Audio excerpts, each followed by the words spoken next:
হাবিব সাল্লাল্লাহু আলাইহি ওয়াসাল্লাম হাদিসের মধ্যে বলেছেন, বুনিয়াল ইসলাম আলা খামস, শাহাদাতি আল্লা ইলাহা ইল্লাল্লাহ ওয়া আন্না মুহাম্মাদান আবদুহু ওয়া রাসূলুহু ওয়া ইকামিস সালাতি ওয়া ইতাইজ যাকাতি ওয়াল হজ্জ ওয়া সাওমি রমাদান। আল্লাহ হাবিব সাল্লাল্লাহু আলাইহি ওয়াসাল্লাম বলেছেন, ইসলামের পাঁচটা ভিত্তি। ইসলামের ভিত্তি কয়টি? পাঁচটা। ইসলামের ভিত্তি কয়টি? পাঁচটি। এক নম্বর, লা ইলাহা ইল্লাল্লাহ মুহাম্মাদুর রাসূলুল্লাহ, শাহাদাতু লা ইলাহা, সাক্ষী দেওয়া শাহাদাতু লা ইলাহা ইল্লাল্লাহ ওয়া আন্না মুহাম্মাদান আবদুহু ওয়া রাসূলুহু, এক আল্লাহ ব্যতীত আমি সাক্ষ্য দিচ্ছি এক আল্লাহ ব্যতীত আর কোনো ইলাহ নেই, একমাত্র মুহাম্মদ রাসূলুল্লাহ সাল্লাল্লাহু আলাইহি ওয়াসাল্লাম হচ্ছেন আল্লাহ তাআলার বান্দা ও রাসূল। এই সাক্ষ্য এক নম্বরে। ইসলামের এক নম্বর ভিত্তি হচ্ছে কালিমা। এক নম্বর ভিত্তি হচ্ছে কালিমা শাহাদাত। এটা হচ্ছে ইসলামের এক নম্বর ভিত্তি। রাসূল বলেছেন এক নম্বর ভিত্তি হচ্ছে লা ইলাহা ইল্লাল্লাহ, শাহাদাতু লা ইলাহা ইল্লাল্লাহ ওয়া আন্না মুহাম্মাদান আবদুহু ওয়া রাসূলুহু ওয়া ইকামিস সালাতি। দুই নম্বর হচ্ছে নামাজ কায়েম করা। তো রমজান মাস চলে গেছে, আমরাও ভুলে গেছি।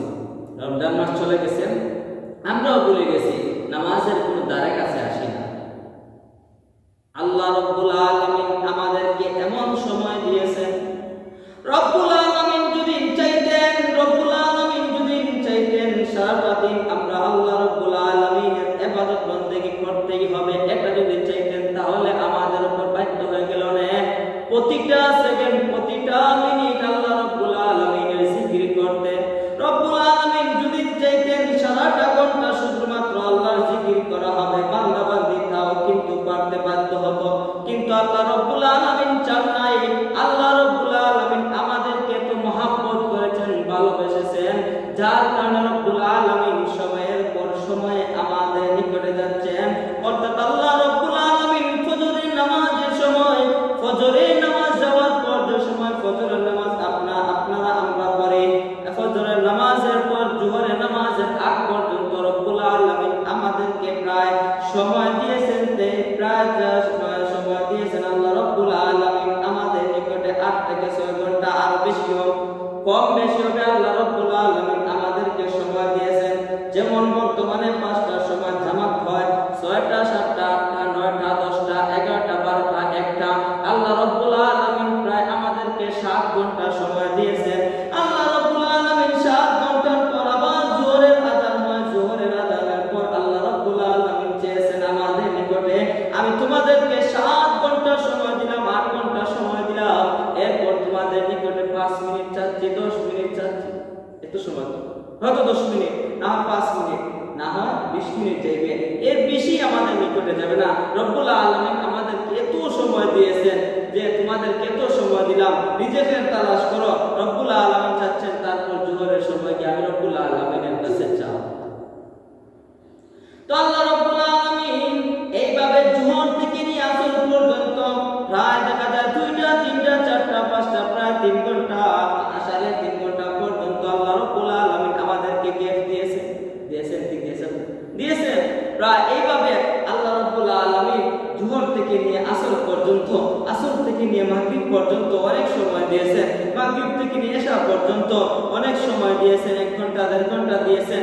রব্বুল আলামিন এই মাগরিব থেকে এশা থেকে নিয়ে ফজরের আগ পর্যন্ত প্রায় 8-10 ঘন্টা দিয়েছেন। রব্বুল আলামিন যদি চাইতেন বান্দা বান্দিরে তোমাদেরকে আমি সৃষ্টি করেছি, ওয়া খালাকতুল জিন্না ওয়াল ইনসা ইল্লা লিয়াবুদুন, আল্লাহ যদি চাইতেন আমি তোমাদেরকে সৃষ্টি করেছি, আমি রব্বুল আলামিন তোমাদেরকে সৃষ্টি করেছি, তোমাদের রিজিকের ব্যবস্থা করে দিয়েছি, আমি রব্বুল আলামিন তোমাদের রিজিকের ব্যবস্থা করে দিয়েছি, তোমাদের বাসস্থানের ব্যবস্থা করে দিয়েছি, তোমরা বসবাস করবে। আলামনা জালিল আরদা মিহাদা ওয়াল জিবালা আওতাদা ওয়া খালাকনাকুম আজওয়াজা ওয়া জাআলনা নাওমাকুম সুবাতা। আল্লাহ রব্বুল আলামিন যদি চাইতেন বান্দা বান্দিরে আমি তোমাদেরকে সময় দিয়েছি, তোমাদেরকে সময় দিয়েছি, আমি রব্বুল আলামিন তোমাদেরকে রিজিকের ব্যবস্থা করে দিয়েছি, আমি রব্বুল আলামিন তোমাদের বাসস্থানের ব্যবস্থা করে দিয়েছি, এই জমিন নড়াচড়া করবে না, আমি পাহাড় সমূহকে সৃষ্টি করে দিয়েছি, আমি সবকিছু ব্যবস্থা করে দিয়েছি, এখন তোমরা কার ইবাদত করবা? আমি রব্বুল আলামিনের ইবাদত করবা। এই জন্য তোমরা 24 ঘন্টা আমার ইবাদত করতে হবে, তাহলে মানুষ বাধ্য থাকতো রব্বুল আলামিনের 24 ঘন্টা ইবাদত করতে, কিন্তু আল্লাহ রব্বুল আলামিন চান নাই। আল্লাহ রব্বুল আলামিন বলতেছেন বান্দা বান্দিরে আমি তো সব ব্যবস্থা করে দিয়েছি, তারপর আমি রব্বুল আলামিন করতেছি 1 ঘন্টা 2 ঘন্টা সময় চাচ্ছি, আর আমার প্রয়োজন নাই, তোদের 1 ঘন্টা 2 ঘন্টা যদি সময় দেস তাহলে তোদেরই ফায়দা হবে। কিন্তু আমরা এই 1 ঘন্টা সময় এই 24 ঘন্টার মধ্যে 1 ঘন্টা 2 ঘন্টা আল্লাহকে আমরা সময় দেই না? 20 মিনিট করে হিসাব করেন, 5 20 100, 60 মিনিটে 1 ঘন্টা হয়, তাহলে আরো প্রায় 2 ঘন্টা ধরুন। 20 মিনিট কম 2 ঘন্টা রব্বুল আলামিন আমাদের কাছে চাইছেন। তো আমরা কিন্তু 24 ঘন্টা সময় আল্লাহ দিয়েছেন, এত সময়, কিন্তু তারপরে 2 ঘন্টা আল্লাহকে সময় দিচ্ছি না কেন? দুনিয়ার মহাব্বতে। রাসূল বলেছেন তাহলে 1 নম্বর হচ্ছে কি? 1 নম্বর শাহাদাত পড়তে হবে, এরপর তোমাদের হচ্ছে এই ইকামিস সালাহ, নামাজ কায়েম করতে হবে, নামাজ কায়েম করতে হবে, ওইটাই যাকাত। তারপর তৃতীয় নম্বর হচ্ছে ইসলামের স্তম্ভ যাকাত আদায় করতে হবে, ওয়াল হজ্জ ওয়া সাওম রমাদান। এরপর চতুর্থ নম্বর হচ্ছে হজ করতে হবে, পঞ্চম নম্বর হচ্ছে রমজান মাসে রোজা রাখতে হবে। তাহলে ইসলামের ভিত্তি কয়টি? 5টি: কালেমা, নামাজ, রোজা, হজ, যাকাত। কালেমা, নামাজ, রোজা, হজ, যাকাত, এই 5টা স্তম্ভ। তো কালেমা, নামাজ, রোজা তো রমজান মাসে চলে গেছে।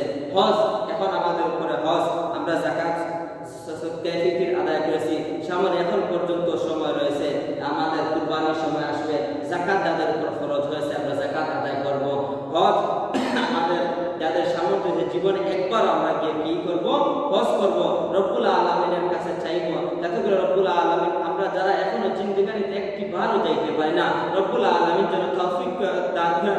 রব্বুল আলামিন মালিক, আমরা তোমার ঘরের মধ্যে একবারটা যাইতে চাই, রব্বুল আলামিন ওখানে গিয়ে লাব্বাইক আল্লাহুম্মা লাব্বাইক লা শারীকা লাকা লাব্বাইক। আল্লাহ রব্বুল আলামিন এইভাবে আমরা তালবিয়া যেন পাঠ করতে পারি, রব্বুল আলামিন তুমি আমাদেরকে তৌফিক দান করো। প্রতি নামাজে দোয়া করি রব্বুল আলামিনের কাছে। এবং এই রমজান, এই মাসগুলো হচ্ছে আমাদের খুবই বরকতপূর্ণ মাস, খুবই ফজিলতপূর্ণ মাস। এই মাসগুলোর মধ্যে বেশি বেশি ইবাদত বন্দেগী করি। মানুষরা সব আমরা কিন্তু এখন দুনিয়ার মহাব্বতের মধ্যে লিপ্ত, শুধু দুনিয়ায় একটিবারও চিন্তা ফিকির করি না। রমজান মাসে মনে হয় 11টা মাস থেকে রমজান মাসে মনে হয় আমাদের এই সব গুনাহ আমরা মাফ করে নিয়েছি আল্লাহর কাছে, আর কোনো মাসে ইবাদত করা লাগবে না। এইরকম পরিস্থিতি হয়ে গেছে আমাদের।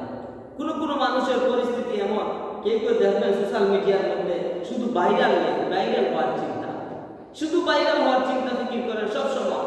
কেউ দেখেন দুনিয়ার সম্পদ কিভাবে পাকড়াও করা যায়, সম্পদ কিভাবে আক্রমণ যায়।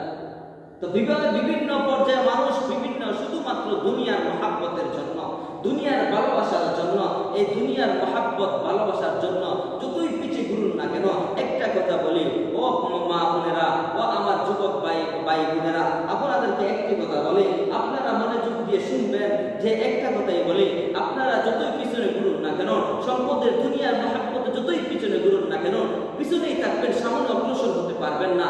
এই দুনিয়ায় আপনাকে পিছনে ফেলে কবর পর্যন্ত নিয়ে যাইবে, কিন্তু কোনো কাজেই আসবে না। এই জন্য এই দুনিয়া সাথে সাথে আমাদের আখিরাতের পুঁজি অর্জন করতে হবে, আখিরাতের পুঁজি অর্জন করতে হবে, আল্লাহ রাব্বুল আলামিনের কাছে চাইতে হবে, যাতে করে দুনিয়ার মধ্যে শান্তি এবং আখিরাতের মধ্যে শান্তি পাই। এই জন্য হজের মাস বরকতপূর্ণ মাস, ইবাদত বন্দেগী করি, যাদের উপর যাকাত ফরজ হয়েছে